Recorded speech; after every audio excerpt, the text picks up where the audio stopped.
Attack on Titan is a very popular series. So popular, the fanbase bullied the author and said screw it, we'll make our own manga, with a happy ending to a depressing ass story. But I digress. As the title states, top 10 Attack on Titan moments. But this is my list. It's mine's. All mine's. Yours might be different, or you might like man's. Potential spoilers ahead, you have been warned. Anyways, at number 10, we got Eren gets chomped. Attack on Titan's 5th episode was wild. All the training and barely passing, Eren had made it to the front lines, but after seeing Thomas get eaten, Eren goes gung-ho, showcasing his very bottom of the barrel skills. He gets his leg bitten off, then gets caught by the Santa Titan, and eventually devoured. And Eren wouldn't return for about the next 3 episodes, officially sparking the lore of the series. Number 9. We got Han's death, the first impactful death of the series. Han saved Eren and Mikasa during the first invasion, but in doing so, he also abandoned Eren's mother, which was high-key cowardly, especially with him being a part of the Survey Corps. That goes against what they stand for. Eventually, Eren, Mikasa, and Armin would join the Survey Corps, and Han's redemption arc would begin, becoming a captain and a parental figure towards Eren. Hans in season 1 would come face to face with the very Titan that he had abandoned Eren's mother to, but would end up dying in the process, once again protecting Eren and Mikasa. At number 8, we got Levi beats the shit out of Eren. Alright, Eren is now a Titan. The people within the walls are freaking out, and Eren is borderline a grade A crash out. Who will stop him if he decides to turn heel? The one and only Levi, of course, as he steps to Eren and begs him to transform. Do so, it's death. Control yourself, will let you live. But also, this was the only way Eren would get the chance to prove himself worthy of being a scout.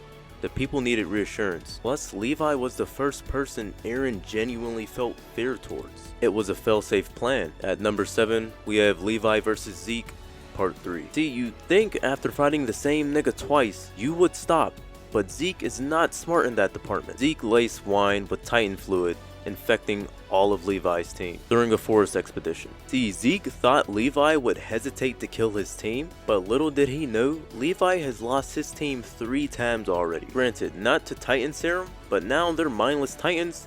They're game. Levi plows through his team and faces off against Zeke. Zeke is not smart. He fought Levi in open space already. He fought Levi within city limits, and now you're going to fight him in a forest.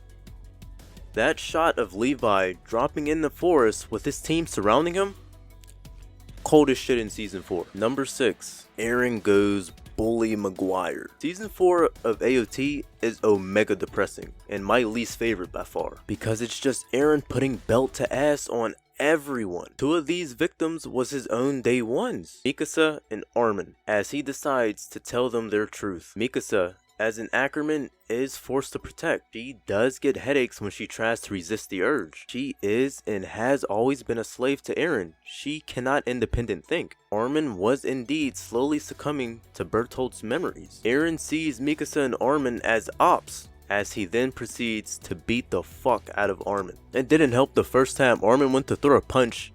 Mikasa, being unable to resist that Ackerman urge, restrained bro. But either way, it was a one-sided ass fight. We knew Eren was far gone after his attack on Marley, but seeing him dismantle Mikasa mentally and Armin physically, bro took out 2 birds, 1 stone. Number 5, we got Armin's first transformation. Besides the rumbling, you could count on your hand how many times we'd seen the Colossal Titan transform. That's how devastating it is. During the invasion of Marley, we got to see just how great that devastation is. Armin is tasked with taking out Marley's port, as if he doesn't do so, they can very well take out the Survey Corps. It was in the ocean that he transformed, but the transformation is the equivalent of a nuke. Armin literally decimated Marley. Eren sparked it off, but Armin really did the most damage. Armin went from crying and throwing up after catching a body in season 3 to casually wiping out 10,000 people.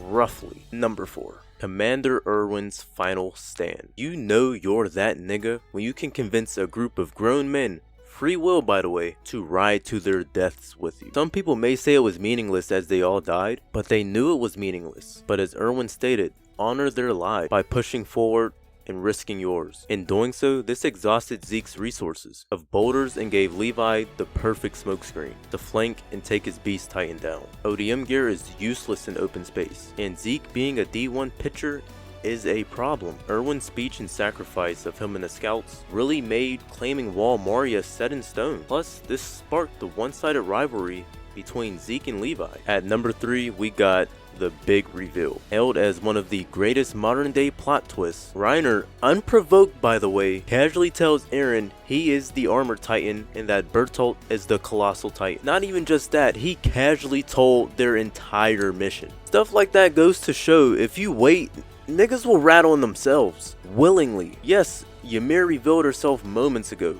Yes, Annie got her ass packed up too after revealing herself. But yo, I promise nobody was on Reiner or Bertolt's trail at all. 5-year plan down the drain because bro just could not shut the hell up. But later on in seasons we learn Reiner is not mentally stable. He couldn't bear the weight of the plan and developed a split personality disorder. Was he Marleyan or Eldian? Ask him, he probably would have said yes. This kicked off that Titans aren't the ops.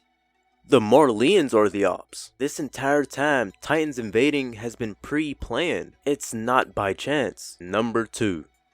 My most favorite Eren moment, the declaration of war. I'm a sucker for full circle moments, and seeing Eren live along Marleyans near the same time length as the Marleyan warriors did the people of Paradis was absolutely diabolical. After failing to stop the reclaiming of Wall Moria, Zeke and Reiner had made it back home, but had no idea Eren was living amongst them the past 4 years. Eren tells young Falco about a longtime friend, and how he'd love to reconnect with him, but Falco's childish innocence would cost Marley, as he'd bring Reiner to Eren underneath the stage of Willie Tiburn's ceremony. Eren's hand was already slit. He can transform whenever he wants. Thousands of adults and children will be massacred if he transforms. Reiner was a victim of the moment and just as helpless as Eren was when Reiner and the warriors attacked Paradis. Like I said, Eren could transform at any given moment, but calmly talks Reiner through all the emotions he'd felt and the trauma Marleyans had caused the people of Paradis that he is now about to inflict on them. The coldest shit ever. At number 1, we got the 57th expedition. Bro, you don't understand fear. Like seeing the female titan hawk your ass down running a 4-1. The plan is to use Eren as bait, so only Levi's squad can maneuver through the forest, while other units either flank or ambush. It sounded so good, but yo, Annie reached that forest and it was just execution after execution. It's gruesome but quick deaths for everyone. More bodies keep falling, while Eren is tasked with keeping cool and not shifting with a big ass titan right on their heels. The 57th expedition was fear and anxiety embodied. Eren is losing his mind, and they're telling him to stop bitching and keep going forward. But do you not see what the hell is happening? Annie was going titan, then human,